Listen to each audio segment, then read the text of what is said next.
Okay, so this video is going to look at creating and controlling a target reticle, like for a rifle or some other kind of weapon. When you create a new 3D project, this is what you see. You see the light source and you see the camera. This is the point of view of the player. And that's about it. There's really nothing else in the project to begin with. I imported a single image. This is the reticle. I'm going to start with that. So at the moment, it looks like nothing. When you have a 3D project and you import a 2D image, by default it's a texture, which is fine if you want it to be a texture. In this case, we actually don't want it to be a texture. So if you click on that and choose Sprite, and then click on Apply, now it looks like a target reticle. A couple things I want to point out. Pixels per unit, it usually defaults to 100. I actually increased it to 140 because for our purposes, it would actually be too big if I left it at its default 100. So yes, you heard that correctly, that as you make this number bigger, the image actually gets smaller, and the reason why is because it's a ratio. I'm going to fudge this slightly because rather than putting the reticle into the UI level, so if you go up to Game Object, you see UI, rather than putting it in the UI level, I'm actually going to put it right into the 3D environment just for simplicity's sake. It really won't affect control either way, so by doing this, we can get rid of the noise of it being UI and just look at how to control an image on the screen with a gamepad. So let's take this and let's drag and drop it into the environment. Now we're going to move it closer to the camera. So camera is at 0, 1, and -10. So horizontal, that's left and right of 0. Up and down of 1. And then Z of -10, that's depth. So we're going to put our reticle also, by default, at 1, just so it starts off centered. Now if you click on your camera down here, this is what you would see when you run the game. So if we click on Run, this matches what we saw down there. So as long as you got the camera clicked on, you can get an idea of what the environment looks like. So now what we need to do is we need to have this object be moved based on what you're doing with the gamepad. Now it's actually a single line of code and it's pretty easy, but it's a little bit wonky to look at if you're not familiar with what it's doing. So as a preface, let me just take a moment to explain where the information comes from, and then when you see the line of code, it will make much more sense. So let's click on the reticle. We're going to click on Add Component. We're going to click on Physics 2D, and we're going to click on Rigid Body 2D. What this does is rigid body components add physics. That is, you can add velocity, rotation, and things like that. Gravity gets applied and that kind of thing. So since it is a target scope, we do not want any gravity, so we'll set that to 0. And that's about the only change we have to make to that. Now, like I was saying about explaining where the one line of code that changes this, where it's getting its information from, let's go to Edit, Project Settings, and Input. See this here? It probably is going to look like this by default, so just click on the little arrow next to Axes. I have a game controller already plugged in, so by default, it's showing this. Here's horizontal, and they just call it horizontal. And it's showing you that it's key or mouse button, it's the X-axis, and that it's from all joysticks. Here is vertical, similarly named vertical. Gives you, again, the same basic stats. A few things like dead.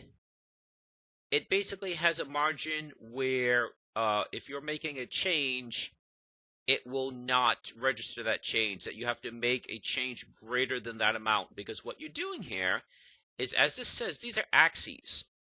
So what I'm getting at is when you have your left analog stick on your gamepad, is if you notice, there isn't anything that says left analog stick. Unity does not see the left analog stick as a single object. It actually sees it as two separate axes. It sees it as a horizontal axis, and it sees it as a vertical axis. And they're not mutually exclusive. You can have both of them be activated at the same time, like if you're pressing in a diagonal direction. So that's what I wanted to make clear, is that you don't see something that actually says, okay, get analog stick left or get analog stick right. It doesn't think that way. It breaks it down into two separate axes. So what you're going to do is you're going to see code that very specifically refers to horizontal and vertical, and that it's actually taken it from here. Now the second thing is also in the code, you're going to see the word input. That is telling the system that is looking for player input. So let's take a look at what that would be like. So let's right click, choose create, C# script, and we'll call this Reticle con, short for reticle control. We'll click on the reticle, put the script onto the object, and we'll open that script. Zoom in a little bit. Now what we're going to do is we need to modify a component of the reticle. What are components? These are components. Transform is a component, sprite renderer is a component, rigidbody 2D is a component, even the script is a component. See how it says add component? These are all components. So what we do is we type out get component rigidbody 2D, and make sure you're using the correct version. And even though it's a 3D environment, the reticle is only going to move in two directions. So I use the 2D rigidbody. Velocity equals, and it's a vector 2 because it's two directions only. And this is where it's going to look a little weird. So like I said, we're looking for player input, and then it's get axis,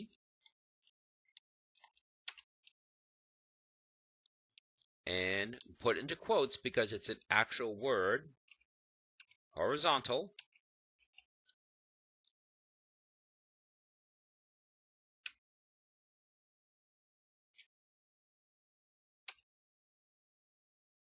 so when you use new vector 2, you have to declare two directions, the x and the y, and it's usually given in the form of either a constant or a variable. So you could say new vector 2 5, 10, so move 5 horizontally and 10 vertically. You could use a variable. Well, an input is also a variable because as you change your input, this changes. So this is saying give me the current value, because again, it's looking at a range. It's an axis. So it's going from +1 to -1, or 0 if it's not moving at all.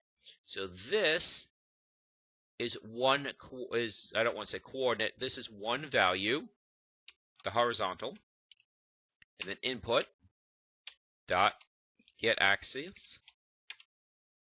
And this time we're looking for vertical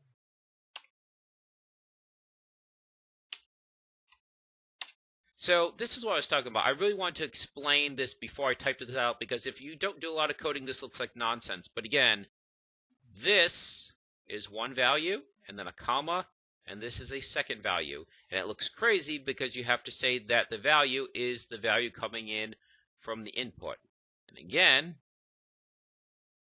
project settings, input, see horizontal, vertical. We're actually grabbing these.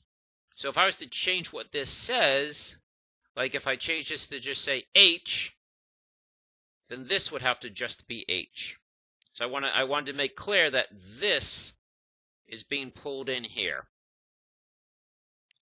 So we're going to save that. And this isn't going to quite be right, but at least you are now moving the object based on the controller, but you'll see what's wrong though very quickly. So make sure no error appears down here. And make sure we attach the script to the reticle. We did. So now I'm going to move the controller. And there you go. Reticle is indeed moving.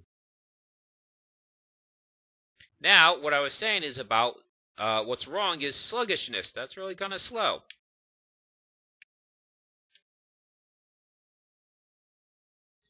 So what we can do is we can take this and multiply it. So if we just drop in, say, times 3 times 3, save it.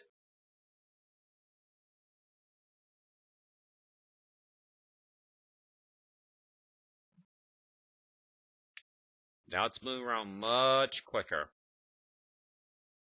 Now, obviously, it's not perfect, because A, you can go off the screen and keep going, so you would need to put some control into place to say what the limit should be. Problem is you're in a 3D environment, so that limit would keep changing. So I believe if you're in the UI level, the UI layer, then that wouldn't be a problem. But again, I just wanted to show you the basics of controlling a reticle based on a target.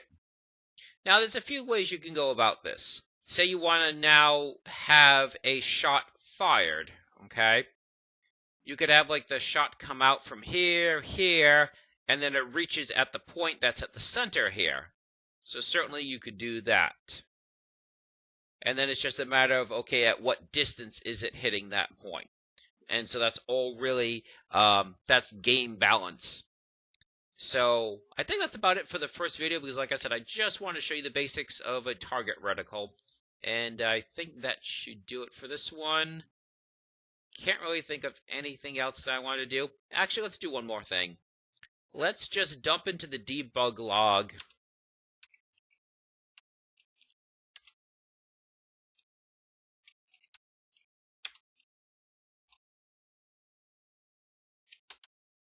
So we're going to again use get component,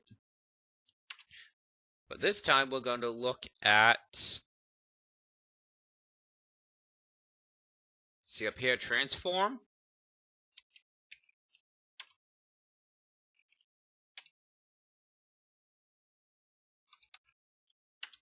We want whatever the position the reticle is in to be dumped into the debug log. And if I didn't clarify it before, get component gets a component of the object the script is attached to. The script is attached to the reticle, therefore it's changing the rigid body component. The script is attached to the reticle, and so it wants a transform component. So get component is a component of the object the script is attached to. And then you can see in the lower left corner, it is indeed showing the coordinates, just in case we need that for a later time. Okay, I think that should do it for this one.